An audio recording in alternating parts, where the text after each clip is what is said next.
இந்த வீடியோவில் பார்த்தீங்கன்னா நாம் வந்து ஒரு உள்ளனில் ஏதாச்சும் பின்னும், இப்போ ஸ்கார்ஃப் இல்லை ஒரு ஸ்வெட்டர் பின்னுன்னா அதுக்கு பேசிக் சில ஸ்டிச்சஸ் இருக்குது. ஸோ அதை வந்து இந்த வீடியோவில் பார்க்க போகிறோம். கிராஷேன்னு சொல்லுவாங்க இதை, இந்த நீடில் வச்சு பண்ணுறது. ஸோ இதுக்கு பார்த்தீங்கன்னா 2 தேவையான பொருள். ஒன்று வந்து அந்த கிராஷே நீடில் ஒன்று வேணும், இல்லை ஹூக்னு சொல்லுவாங்க. இன்னொன்று வந்து உங்களுக்கு ஒரு உள்ளன் நூல் வேணும். ஸோ இது பார்த்தீங்கன்னா எல்லா கிராஃப்ட் ஸ்டோர்ஸ்லேயும் உங்களுக்கு இந்த உள்ளன் நூல் கிடைக்கும். இது ஆர்டினரி நூல். ஸோ இந்த மாதிரி ஒரு பண்டில் எடுத்துக்கங்க. அப்புறம் பார்த்தீங்கன்னா நான் இப்போ யூஸ் பண்ணுறது பார்த்தீங்கன்னா 3mm நீடில் நான் யூஸ் பண்ணுறேன்.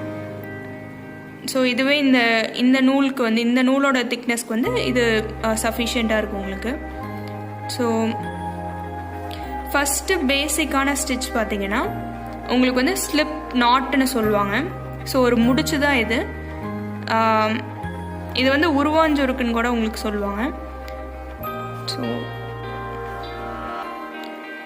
இப்போ பார்த்தீங்கன்னா இந்த மாதிரி உங்களுக்கு சுற்றி முடிச்சு போடும்போது என்ன பண்ணுவோம், இப்போ நம்ம உள்ளே எடுப்போம்ல, எடுத்துட்டு இது ஹாஃப்வே இப்படி பாதியோடு விட்டுறணும்.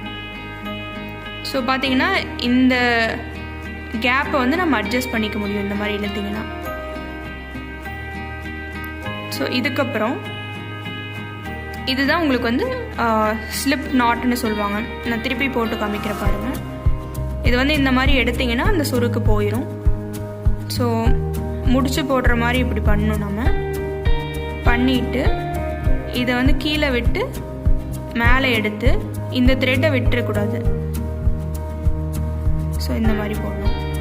பார்த்தீங்கன்னா உங்களுக்கு ஒரு முடிச்சு மாதிரி கிடச்சிரும் உங்களுக்கு. இதுதான் ஸ்லிப் நாட்னு சொல்லுவாங்க.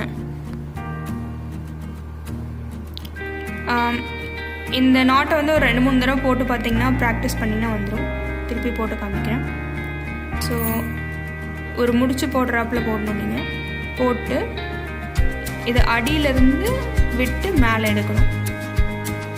இப்படி இழுத்திங்கன்னா நாட் வந்துடும். ஸோ இதுதான் ஸ்லிப் நாட்னு சொல்லுவாங்க.